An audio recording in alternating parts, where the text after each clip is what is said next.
बहुत बहुत धन्यवाद। अब हम लोग थोड़ी सी व्यवहारिक बातें इसके संदर्भ में करेंगे नई शिक्षा नीति के संबंध में। वस्तुतः जब से मानव सभ्यता की शुरुआत हुई तो दो ही मानदंड हुए सोचने के, षड दर्शनों के साथ, 18 पुराणों के साथ और 4 वेदों के साथ एक बहुत ही सुसंस्कृत और समृद्ध सभ्यता लेकर के हम आगे बढ़े, और हमने कभी नहीं सोचा कि हमसे बेहतर कोई है।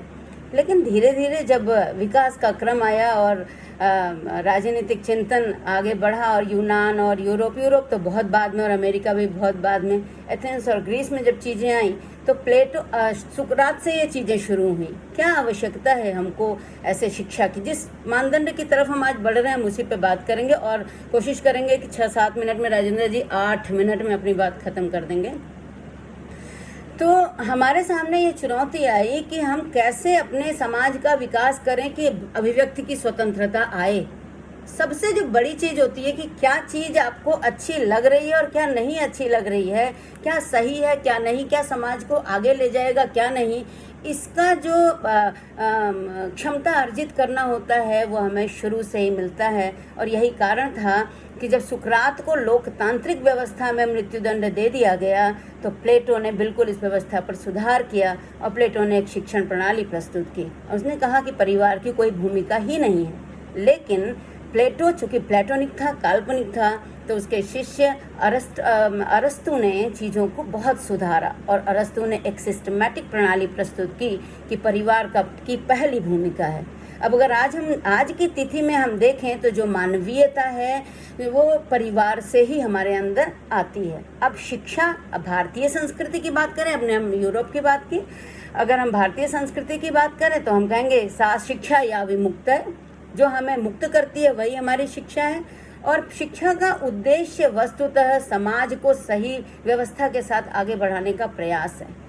स्वतंत्रता के पहले की शिक्षा और स्वतंत्रता के बाद की शिक्षा में बहुत फर्क है। हमारी प्राचीन प्रणाली गुरुकुल प्रणाली थी, जिसमें शास्त्र ज्ञान पर बल दिया जाता था कि आप न्याय के विशेषज्ञ हैं, आप सांख्य के विशेषज्ञ हैं, आप मीमांसा के विशेषज्ञ हैं, इस पर ध्यान दिया जाता था।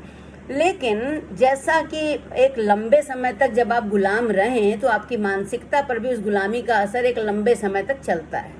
तो सच यही था कि हमारे अंदर भले ही निर्णय लेने की क्षमता आ गई थी, लेकिन हम उस मामले में निर्णय नहीं ले सके, अपनी शिक्षा प्रणाली को अपने अनुसार हम आगे नहीं बढ़ा सके।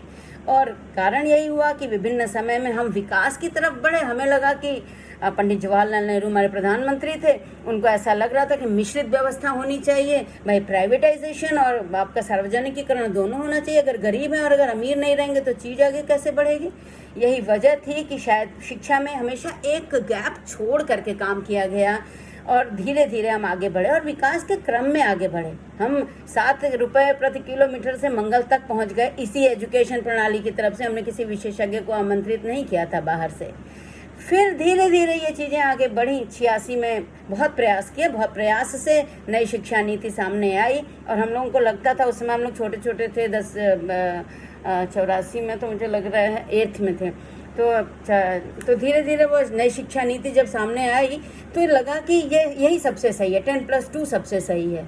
और मानदंड हमने वो स्थापित किए जो हम अंतर्राष्ट्रीय स्तर पर देख रहे थे। लेकिन आज का भारत नया भारत है। नया भारत के पीछे संकल्पना एक लंबे समय तक एक कह सकते हैं आपकी एक उदारवादी और आत्मनिर्भरता की तरफ बढ़ने वाली व्यवस्था की सोच वाले व्यक्ति के नेतृत्व में हम काम कर रहे हैं, तो हमारी शिक्षा प्रणाली पर भी असर दिखेगा। एक दिन जब डॉक्टर रमेश पोखरियाल के नेतृत्व में नई शिक्षा नीति पे बात हो रही थी तो मोदी जी आए हुए थे प्रधानमंत्री के तौर पर, और उन्होंने कहा, एक पेज एक लाइन उनसे हो करके गुजरी है। तो उनकी इमेजिनेशन कि हम अगर जनसंख्या में 1 अरब 33 करोड़ हैं तो हम सबको ना तो शिक्षित कर पाएंगे और ना सबको हम रोजगार प्रदान कर पाएंगे। और साथ ही साथ हमारे लिए चुनौती भी है कि भारत को कैसे विश्व गुरु के तौर पर स्थापित किया जाए।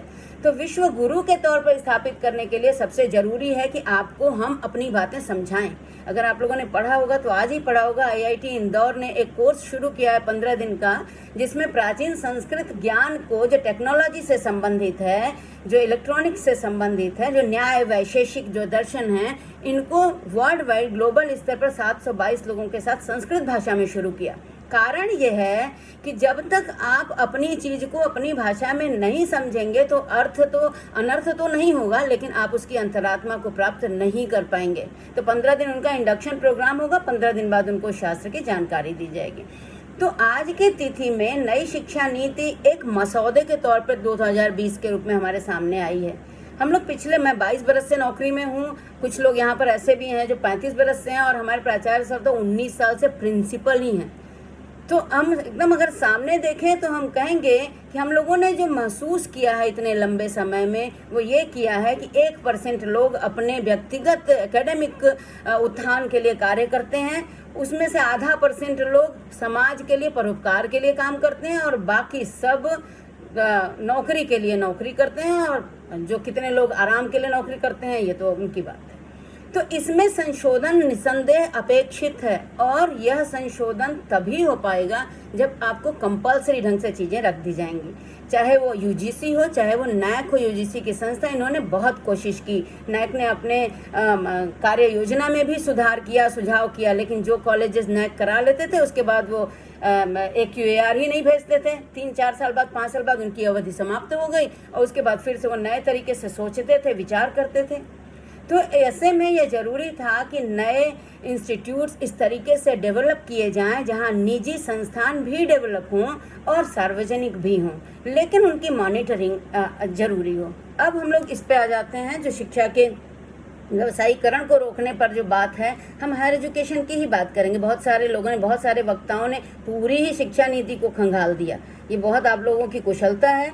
लेकिन हम लोग अपने एक पॉइंट पे अगर इस डिस्कस करें कि व्यवसायीकरण को कैसे रोका जाए शिक्षा में, तो सबसे 2 ही चीज़ होती है। एक होता है कि आपके अंदर की सोच, अगर आप अच्छे हैं तो आप अच्छा ही सोचेंगे, तो अच्छे लोगों को उस नियामक संस्था में शामिल किया जाए, डिसीजन मेकिंग में शामिल किया जाए। अच्छे लोगों की परिभाषा क्या है? अच्छे लोगों की परिभाषा है जैसे विभिन्न अपने विषयों के, अब APJ अब्दुल कलाम को तो कोई नहीं कहेगा ना बुरा, तो इस तरीके के जो लोग हैं जो समाज के विषय में विचार करते हैं, जिनकी अपनी एक क्लियर दृष्टि है, उनकी बहुत ज़्यादा आवश्यकता थी। और ऐसा इस शिक्षा नीति के मसौदे में ये मैकेनिज्म डेवलप किया गया है, और ये मैकेनिज्म डेवलप इसलिए किया गया है कि जो निजी संस्थान खोल रहे हैं अपना इंस्टीट्यूट, उनको प्रोत्साहन दिया जाए। अभी तक होता था बेचारे, अच्छा ये स्ववित्त पोषित हैं, तब तो इनके पास कुछ है ही नहीं, जबकि आप सभी लोग जानते हैं कि कुछ स्ववित्त पोषित कॉलेजेस में कुछ अध्यापक कितने योग्य हैं। ऐसा बिल्कुल नहीं, वही जब वहाँ से यूनिवर्सिटी पहुँच जाते हैं तो एसोसिएट प्रोफेसर बन जाते हैं। प्रोफेसर भी राज्य विश्वविद्यालय की जो इलाहाबाद की वाइस चांसलर है उनके बारे में विचार करें कि वो कैसे धीरे धीरे उनकी नौकरी का क्रम कैसे रहा है। तो स्ववित्त पोषित कॉलेजेस वालों को ये समझना बंद करें कि कैसे तो ऐसे ही भर्ती हैं, नहीं, बिल्कुल ऐसे ही कोई भर्ती नहीं होता, तो वो योग्यता उनके पास है। तो यही कारण है कि सरकार ने अपनी इस नई शिक्षा नीति के मसौदे में ऐसी कोशिश की है कि निजी संस्थान अपना विकास कर सकें और वैश्विक बन सकें। जब भी आप सरकारी होते हैं तो आप बैठ करके खाली बात करते हैं कि सरकार हमें संसाधन नहीं देती, और यहाँ तक कि आपकी आधारभूत संरचनाएं प्रत्येक वर्ष सरकार द्वारा धनराशि अवेलेबल कराने के बावजूद अपडेटेड नहीं हो पाती हैं। धर्मेंद्र सर इस बात से सहमत होंगे, हम सभी लोग इस बात को देख रहे, नहीं हो पाती हैं। लेकिन वही निजी संस्थान है तो हम ऐसे कहते हैं कि मेदांता अस्पताल चले जाओ और सनबीम चले जाओ तो देखो क्या बढ़िया व्यवस्था है। तो अगर हम प्रायोरिटी दे रहे हैं, अगर हम 2 भारत है, अगर हम स्मार्टफोन यूज़ कर रहे हैं, अगर हम चीज़ों की व्यवस्थाएं देख रहे हैं, तो हम शिक्षा पर भी खर्च करेंगे, चॉइस हमारी है। और सरकार ने इस तरीके का मैकेनिज्म डेवलप किया है कि प्रत्येक स्तर पर कोई भी वंचित नहीं रहेगा। जो 5 E's की बात की है प्रधानमंत्री नरेंद्र मोदी ने, वो कोई भी वंचित नहीं रहेगा। जो इक्विटी एंड इक्वलिटी की बात है, अगर आपको बढ़ईगिरी अच्छी आती है तो आप बढ़ईगिरी करिए, लेकिन वो सम्मानित रहेगा, आपके पास उसका सर्टिफिकेट रहेगा। तो ये जो चीज़ें हैं ये अभी मसौदे के रूप में हैं और बहुत ही ठीक हैं। दूसरी चीज़ जो इन्होंने उच्च शिक्षा नियामक परिषद की स्थापना की बात की है, साथ ही साथ इन्होंने साथ में एक जो नैक जैसी संस्था, नेशनल एक्रेडिटेशन जो अथॉरिटी की स्थापना की है। इसका मतलब ये है कि अब आप उससे बच नहीं पाएंगे। अभी तक तो ये होता था ना कि नैक नहीं कराए तो UGC से पैसे नहीं मिलेंगे, नो। अब ऐसा होगा कि अगर आपने नैक नहीं कराया, यदि आपने अपने आप को ग्रेडेड नहीं किया, यदि आपने अपना विस्तार नहीं किया, तो आपकी नौकरी ही नहीं रहेगी। तो सब कुछ जो हम ऑनलाइन प्लेटफॉर्म पर जाकर के चीज़ों को करने की कोशिश कर रहे हैं, मसौदा मेरे लिहाज से बिल्कुल श्रेष्ठ है, सामयिक है और इस समय है। सुझाव की बात जहाँ तक रही कि और क्या है, एक बहुत ही अच्छा कॉलम इसमें मुझे दिखा जिस पर आप लोग का ध्यान शायद नहीं गया या बोल नहीं पाए होंगे। इसमें यह है कि मॉनिटरिंग एजेंसी रैंडमली सेलेक्ट करेगी, ये हमारी बचत की बात हो जाती है। रैंडमली सेलेक्ट करेगी दिव्यांगों को और लोगों को और कुछ स्टूडेंट्स को, जिनसे आपका फीडबैक लेगी। नए वाले नैक के उसमें शामिल भी किया गया है, लेकिन अभी ये जो फीडबैक वाली चीज़ है, हम ये कहने से बच नहीं पाएंगे कि नेटवर्क पहले प्रदान करें। नेटवर्क अगर आज हम गूगल मीट पर अपना एक सभा आमंत्रित कर पा रहे हैं तो इसका मतलब यह है कि इसका मतलब है कि नेटवर्क अपने सुधार की अवस्था में है और धीरे धीरे होगा।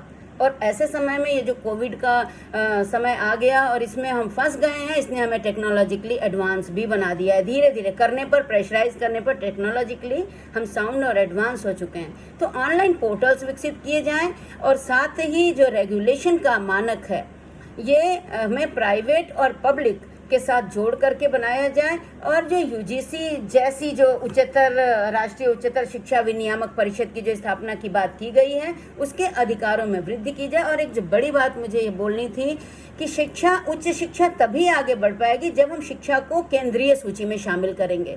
जब राज्यों और केंद्र की व्यवस्थाओं में अलग अलग फर्क दिखाई पड़ता है तो हमारी मनोभावना कमजोर होती है। हमारी नियुक्तियों के समय हमें 5 वो नहीं लगते, इंक्रीमेंट्स नहीं लगते पीएचडी के। सेंट्रल यूनिवर्सिटीज़ ने अपने कॉलेजेस में प्रोफेसर्स को के रैंक देने की बात कर ली है, हमें नहीं मिलता। तो बहुत सारी ऐसी चीज़ें हैं। तो केंद्रीय योजनाएं लागू हों और केंद्रीकृत स्तर पर उच्च शिक्षा की मॉनिटरिंग की जाए, बस यही मेरा सुझाव है। बाकी तो जैसे हम हैं, हमें बड़ा गड़बड़ है, घूस देना बुरा लगता है, घूस लेना अच्छा लगता है। ये कल्चर जब तक ख़त्म नहीं होगा ना, तब तक बहुत सारी समस्याएं हमारे सामने आती रहेंगी। आज बहुत ज़्यादा टाइम हो रहा है राजेंद्र जी, इसलिए आप सभी को बहुत बहुत धन्यवाद।